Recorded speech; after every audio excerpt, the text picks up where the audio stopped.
সম্প্রতি বাংলাদেশে দেখা যাচ্ছে বিদেশ থেকে মেয়েরা প্রেমের টানে ছুটে এসে বিয়ে করতেছে।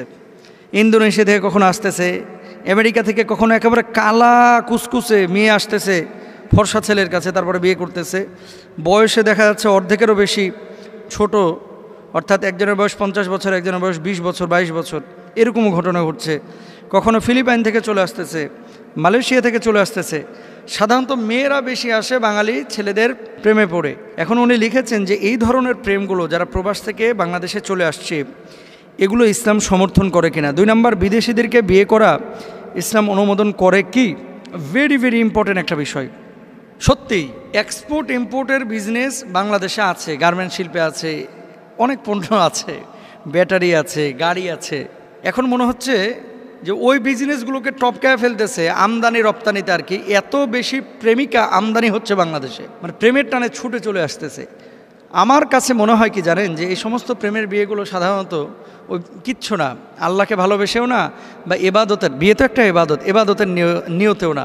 এই প্রেমের টানে যে সমস্ত মেয়েগুলো এই বাংলাদেশে ছুটে আসছে বিদেশ থেকে, মূলত এই যুবকরা এদের প্রেমে পড়ছে। এটা একটা পাতানো ফাঁদ, বিদেশ যাওয়াই মুখ্য উদ্দেশ্য ম্যাক্সিমাম ক্ষেত্রে। জার্মানি থেকে মেয়ে চলে আসতেছে মানে জার্মানি চলে যেতে হবে, বিয়ে করার পর তো ভিসাটা খুব সহজ হয়ে যাবে। আমেরিকা থেকে আসতেছে এই বুড়া কালো মহিলা, এরও বিয়ে করতেছে, তার মানে কি আমেরিকায় যাবে, খুব সহজে ভিসাটা পাবে। এরকম একটা টেন্ডেন্সি থেকে অনেকে কাজ করতেছে। এটা সম্পূর্ণরূপে নিষিদ্ধ এবং হারাম একটা কাজ। কোন কাজটা? মানে উদ্দেশ্য প্রণোদিতভাবে। আমার কাছে সুইডেন থেকে বাংলাদেশি এক মহিলা ফোন দিয়েছিলেন গত বছর। মানে এই বিষয়টা যখন প্রশ্নটা আসলো তখন আমার কাছে ওনার কথাটা মনে হলো। কয় মোহতারাম, আমি বাংলাদেশি আর কি, কিন্তু সুইডেনের নাগরিক। আমি খুব গর্জিয়াস এবং ভালো একটা অবস্থানে আছি সুইডেনে, এখানকার নাগরিক আমি। তো বিয়ে শাদীর ক্ষেত্রে আমি চাইলাম একটা ধার্মিক ছেলে বিয়ে করব। তো বাংলাদেশ থেকে একটা গরিব ধার্মিক ছেলে আমি বিয়ে করে নিয়ে আসলাম। বিশ্বাস করেন, যেমনি সুইডেনের পাসপোর্টটা পাইলো এরপরে তার অ্যাটিটিউড পুরোই চেঞ্জ। আমাকে আর ভালোবাসে না, আমাকে আর মহব্বত করে না, এখন সে অন্যদিকে কনভার্ট হয়ে গেছে। অসংখ্য রিপোর্ট এরকম কিন্তু আপনি পাবেন আশপাশে। এরকম উদ্দেশ্য প্রণোদিত যে বিয়েগুলো, এগুলো ইসলাম অনুমোদন করে না। এবার আসেন, মুসলমান হয়েছে বলে আপনি বিয়ে করতে পারবেন কিনা? যদি আল্লাহকে খুশি করার জন্য আপনি করে থাকেন, যে কনভার্টেড একটা মুসলিম আমরা পেলাম, যে মুশরিক ছিল বা মূর্তি পূজা করতো, সে এখন ইসলামের মধ্যে দাখিল হলো, তো শুধুমাত্র দ্বীনের খাতিরে যদি আপনি বিয়ে করেন, এটা আপনার জন্য জায়েজ আছে। কুরআনুল কারীমে আল্লাহ সুবহানাহু ওয়া তাআলা কি বলছেন খেয়াল করেন, ওয়ালা তানকিহুল মুশরিকাতি হাত্তা ইউমিন, ততক্ষণ পর্যন্ত কোনো মুশরিকাকে বিয়ে করা যাবে না যতক্ষণ পর্যন্ত না সে ঈমান আনবে। ওয়ালা আমাতুম মুমিনাতুন খায়রুম মিন মুশরিকা, তো সেই দাসী গোলাম উত্তম, যে কালো দেখতে ভালো না, একজন সুন্দরী মুশরিকা মেয়ের চাইতে। তো আপনি বিদেশ থেকে টেনে নিয়ে আসছেন, প্রেম করলেন, এই প্রেম কি ইসলাম অনুমোদন করে? কখনো না। ওয়ালা তাকরাবুজ জিনা ইন্নাহু কানা ফাহিশা। আল্লাহ সুবহানাহু ওয়া তাআলা পবিত্র কুরআনুল কারীমে সূরা ইসরার 32 নম্বর আয়াত, মানে বনী ইসরাইলের 32 নম্বর আয়াতের মধ্যে বলছেন, তোমরা জেনাহের বা ব্যভিচারের ধারে কাছেও যেও না। এরপরে দেখেন, মিশকাত শরীফে একটা হাদিস রয়েছে। আমরা তো জেনা বলতে কি বুঝি? হাত দিয়ে স্পর্শ করা, শারীরিক মেলামেশা করা। জেনা শুধু এটার নাম না ভাই, আরও কিছু বিষয় রয়েছে। দেখেন, ফাল আইনানে জেনা হুমান নাজার, চোখের জেনা হচ্ছে খারাপ কিছু দেখা। ওয়াল উযুনানে জেনা হুমাল ইস্তেমা, কানের জেনা হচ্ছে খারাপ কিছু শোনা। ওয়াল লিসানু জেনা হুমাল কালাম, জিব্বার জেনা হচ্ছে খারাপ কথা বলা। ওয়াল ইয়াদু জেনা হুমাল বাতশ, হাতের জেনা হচ্ছে খারাপ কিছু স্পর্শ করা। ওয়ার রিজলু জেনা হুমাল খুত, পায়ের জেনা হচ্ছে খারাপ কাজের উদ্দেশ্যে গমন করা। ওয়াল কলবু ইয়াহুই ওয়ায়াতামান্না, অন্তরের জেনা হচ্ছে খারাপ কিছু কল্পনা করা, আকাঙ্ক্ষা করা। আপনি যে মেয়েটার সাথে প্রেম করেছেন, সেটা জার্মানির হোক অথবা আমেরিকার হোক, আপনি কি তার সাথে উল্টাপাল্টা কথা বলেছেন না? ফোনে, স্কাইপিতে হোক, হোয়াটসঅ্যাপে হোক, অবশ্যই এলোমেলো কথা বলেছেন। কারণ যে মেয়েটাকে জার্মানি থেকে টেনে নিয়ে আসছেন, এটা কিন্তু আপনি প্রেমের সাগরে ডুবে ফেলাইছেন আর কি। প্রেমের মোরা জলে ডুবে না, এই যে কথা বলে মানুষ, একবারে আরে সাগরে ডুবে ফেলাইছেন, তারপর এখানে টেনে নিয়ে আসছেন। তার মানে এতদিন যে এই প্রেমগুলো করছেন, এটা আপনি একটা অবৈধ কাজ করেছেন ভাই। এটার জন্য আল্লাহর আদালতে আপনারা দাঁড়াইতে হবে। সুতরাং আপনি কি উদ্দেশ্যে বিয়ে করছেন? আমেরিকার ভিসা পাওয়ার জন্য না জার্মানির ভিসা পাওয়ার জন্য? এই শুনেন, আপনি জার্মানির বা আমেরিকার ভিসা পেলেন, কিন্তু আপনি জান্নাতের ভিসা পাইলেন না, কি জবাব দেবেন আল্লাহর কাছে? তো এমন কোনো কাজ আমরা করব না যেটা দ্বীনহীন, এমন কোনো কাজ আমরা করব না যেটা শরিয়া অনুমোদন করে না। আল্লাহকে খুশি করার জন্য যদি আপনি মুসলিমা বানায়া যদি বিয়ে করেন, এবং কোনো উদ্দেশ্য ছাড়া শুধু আল্লাহকে খুশি করার জন্য, তাহলে জায়েজ আছে, তাছাড়া জায়েজ নাই। আচ্ছা, এরপরে প্রশ্নটি করেছেন আমাদের ভাই তানভীর আহমদ উনি লিখেছেন যে মোহতারাম, ঈদের নামাজে দেখলাম কিছু কিছু জায়গায় 2-3টা জামাত হচ্ছে, এটা কি জায়েজ?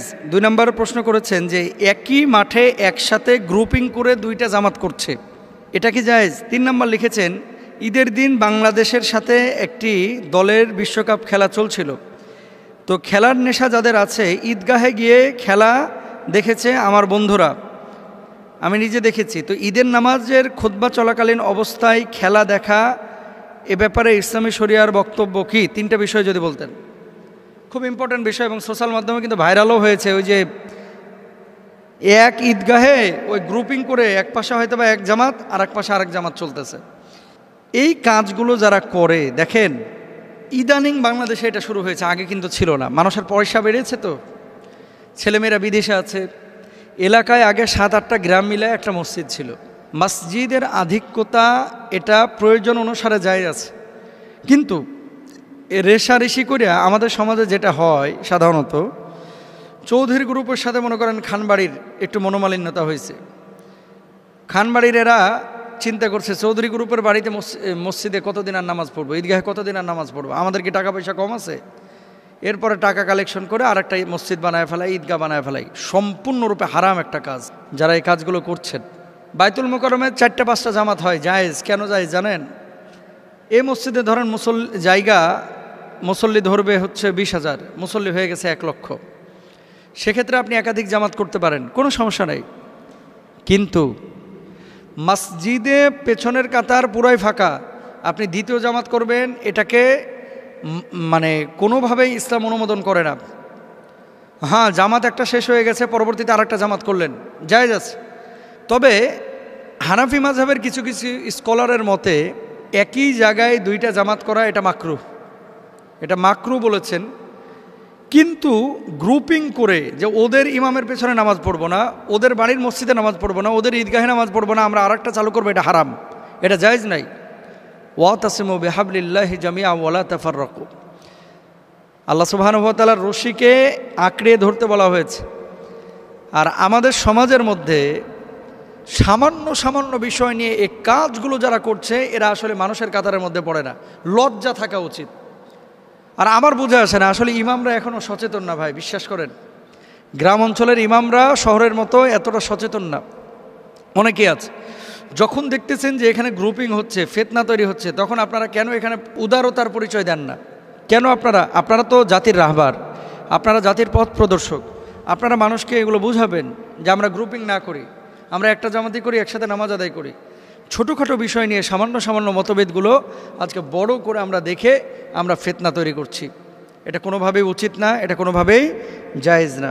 আল্লাহর আদালতে কিন্তু দাঁড়াইতে হবে এবং জবাব দিতে হবে।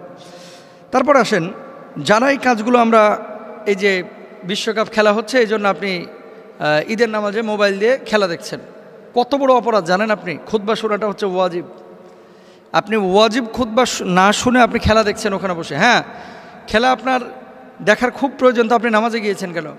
আর নামাজে যেহেতু গিয়েছেন ওখানকার পরিবেশ আপনি দূষিত করছেন কেন? এটা কিন্তু আপনার জন্য জায়েজ নাই ভাই, এটা আপনার জন্য সম্পূর্ণরূপে হারাম। মুমিনের বৈশিষ্ট্য কি? ওয়াল্লাযীনা হুম আনিল লাগওয়ি মুরিদুন, মুমিন ওয়াহিদুক এই ধরনের কোনো কাজকর্ম থেকে নিজেকে বিরত রাখবে, এটা আল্লাহ সুবহানাহু ওয়া তাআলার বক্তব্য। কোনো মুসলমান যদি ইচ্ছেকৃতভাবে স্বপ্রণোদিত হয়ে এরকম মসজিদের মধ্যে জুমার নামাজ চলতেছে, ভারত পাকিস্তান কয় রান করছে, পেছনে বসে বসে আলোচনা করে অনেক যুবক, লজ্জা লাগে। আমরা কেমন মুসলমান? এটা তো মুমিনের আখলাক হতে পারে না, মুসলমানের আখলাক হতে পারে না। ঈদের নামাজে এই ধরনের 2টা জামাত একই মহল্লার মধ্যে একই মাঠের মধ্যে যারা করেছে এদেরকে তওবা করতে হবে, মাপ চাইতে হবে। যৌক্তিক কারণ ছাড়া যদি এই কাজ করে থাকে, যৌক্তিক কারণ ছাড়া যদি এই কাজ করে থাকে তাদেরকে তওবা করতে হবে। কমিটি দেখেন, ইবাদতের ক্ষেত্রে আল্লাহ সুবহানাহু ওয়া তাআলা কি বলছেন একটু আমাদের সবাইকে খেয়াল রাখা উচিত। এটা ওয়ামান আযলামু মিম্মান মানা মাসাজিদাল্লাহি আইয়ুযকারা ফিহা ইসমুহু ওয়া সাআ ফি খরাবিহা। ওয়ামান আযলামু মিম্মান মানা মাসাজিদাল্লাহ, ওর চাইতে বড় জালেম আল্লাহর জমিন আর কে আছে যে মসজিদে নামাজ আদায় করা থেকে মানুষকে বিরত রাখে, বারণ করে। তো আপনি এলাকা ভিত্তিক 7 এলাকা মিলে একটা মসজিদ ছিল, এখানে মসজিদে মুসল্লি ভরপুর হতো। আপনি এই যে কেরানীগঞ্জ, আমি একটা এলাকায় মাহফিলে গেছিলাম, এলাকার নাম মনে নাই, মনে হয় 1 কিলোমিটার 20টার ওপরে মনে হয় মসজিদ, রাস্তার এপারে মসজিদ, ওপরে মসজিদ, এপারে মসজিদ, এপারে মসজিদ, এপারে মসজিদ, এপারে, মানে কি 200 মিটার 100 মিটার 50 মিটার পর পর একটা করে মসজিদ। কেন? পরে ওখানে এক মসজিদে নামাজ আদায় করে মুয়াজ্জিন সাহেবকে জিজ্ঞেস করলাম যে ফজরে মুসল্লি হয় কয়জন? উনি বললেন মুসল্লি কখনো 3 জন হয়, কখনো 4 জন হয়, আর কখনো শুধু আমি আর ইমাম সাহেবই থাকে, আর কেউ থাকে না। তো কী দাঁড়াইলো? জামাতের তো একটা উদ্দেশ্য আছে ভাই। তো এই জিনিসগুলো আমাদের খেয়াল রাখা উচিত। আমরা মসজিদের আদব রক্ষা করে চলবো। আল্লাহ তাআলা আমাদের সবাইকে তৌফিক দান করুন।